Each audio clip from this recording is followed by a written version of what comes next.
Ó, Fernando, a temperatura que tá agora é essa, né? Nesse momento tá uma nuvem aqui, ó. Ah, sai.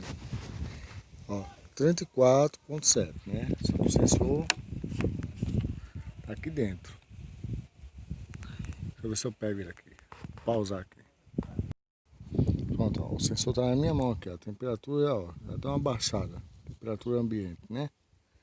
No caso. Aí eu vou colocar aqui dentro desse aqui que é só entrada de água, né? Ver se eu consigo colocar. Olha a temperatura que a água tá. Vamos ver se é atualizar. Deixa eu ver se o sensor tá bem dentro. Tá, na água. Ó, a temperatura da água, né, natural tá assim, 23,6. Tirar com a mão só é peso. Vamos colocar de volta aqui na parte que aquece.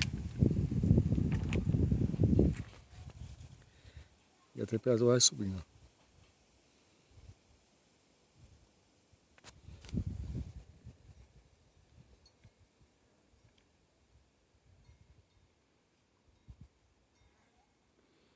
Pronto, tá aí. Não sei se dá pra ver. 43,5, 44, não, 34, né? 34, não tô vendo nada. Então, eu elevei mais aqui, ó. Coloquei até esse papelão aqui por conta do vento, né? Tá ventando bastante. E coloquei esse tétano aqui só para apoiar mais, né? E de certa forma até aquecer um pouco mais. Vamos ver, cara. Mas tá aí, ó.